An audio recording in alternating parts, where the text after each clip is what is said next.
Bonjour à tous. Après avoir abordé dans la dernière chronique la sexualité cachée de Batman, nous parlerons cette semaine du super-héros Marvel le plus populaire, Spider-Man. Il a été imaginé par l'incontournable Stan Lee en 1962, mais dans cette chronique nous ne parlerons pas des comics Spider-Man, mais bel et bien de sa première adaptation sur grand écran, la trilogie de Sam Raimi qui a servi de repère et de référence pour les quelques dizaines de films Marvel suivants. C'est d'ailleurs assez intéressant de se rendre compte que Marvel ait confié ce genre de projet, ce genre de film type grand public, à un réalisateur principalement connu pour sa trilogie d'horreur, Evil Dead. Et le plus étonnant, c'est que ça a très bien fonctionné.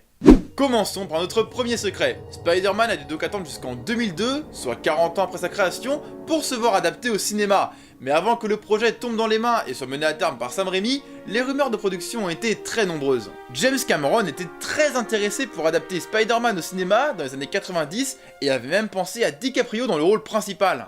Et après qu'il ait travaillé plusieurs mois sur le script, la production lui annonce qu'elle va déposer le bilan et qu'elle ne pourra pas financer son film. Dégoûté, James Cameron ne voudra plus jamais entendre parler de Spider-Man. Ainsi, quelques années plus tard, Hollywood était en quête d'un nouveau réalisateur pour mener à bien ce projet. Tim Burton a été contacté avec pour principal argument le fait d'avoir mené au succès sa trilogie Batman quelques années auparavant. La production contactera même Chris Columbus, spécialisé dans les films pour enfants et les succès au box-office. Mais c'est bien Sam Raimi qui se verra confier le projet avec pour seul argument une connaissance impeccable de l'univers Marvel, malgré sa réputation de cinéaste d'horreur. Encore plus insolite, James Cameron n'a pas été le premier sur le coup. À la fin des années 80, Michael Jackson voulait racheter les droits de Spider-Man pour produire ses propres films et y camper le rôle de l'homme araignée. Heureusement ou malheureusement, je sais pas trop, ça ne s'est pas fait. Comme je le disais précédemment, Sam Raimi est un grand connaisseur de l'univers Marvel, et il ne s'est donc pas privé de bourrer ses films de référence aux comics, certains sont même assez flagrants, comme ses dialogues dans l'épisode 2. Hoffman! Yeah? What are we gonna call this guy? Dr. Octopus. That's crap. Science Squid? Crap! Doctor Strange. That's pretty good. But it's taken. Wait, I got it. Dr. Octopus. But I like it. Of course you do. D'autres clins d'œil sont plus discrets, comme lorsque Spider-Man dit Shazam. Shazam!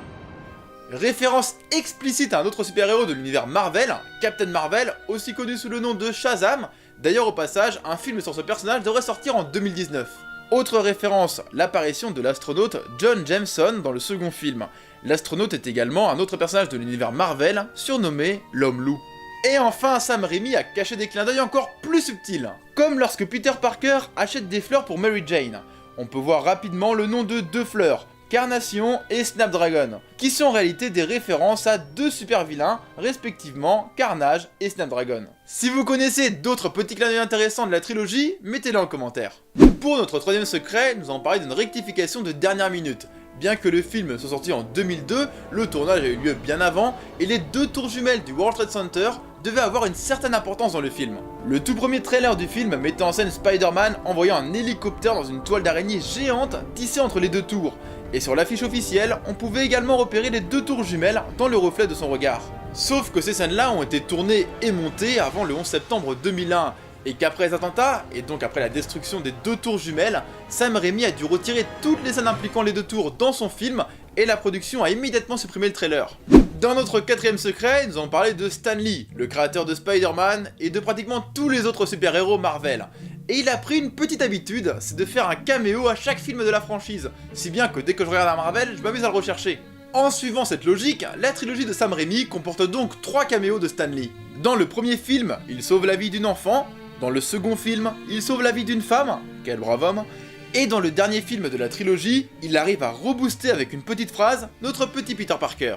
You know, I guess one person can make a difference. Enough said.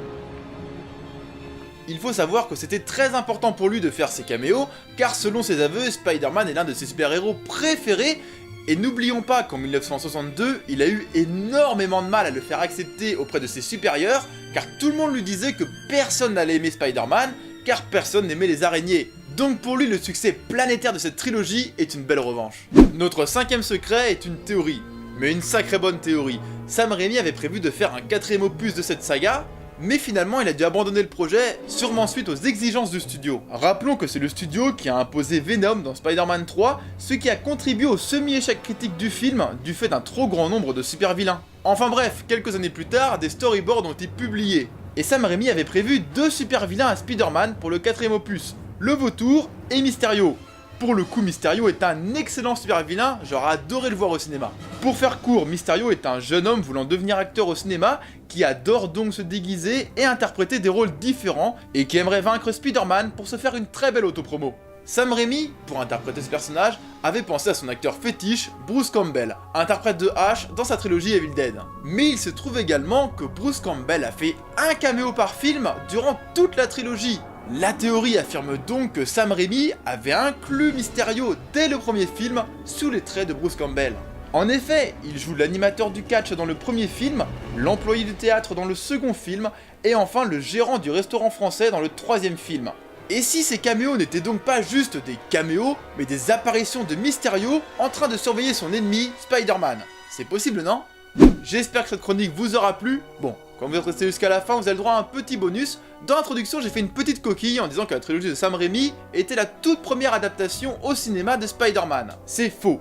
J'aurais dû dire la première adaptation digne de ce nom, car entre 1977 et 1979, une série télévisée appelée L'Homme Araignée a été produite et les épisodes ont été compilés pour en faire une pseudo-trilogie. C'est tellement mauvais que c'est disponible gratuitement sur YouTube. Un peu à l'image de l'adaptation russe du Hobbit dont j'avais parlé dans ma chronique des 5 secrets sur le Hobbit. Bon allez, à la prochaine. Fly! Up, up and away, Webb! Shazam! Go! Go!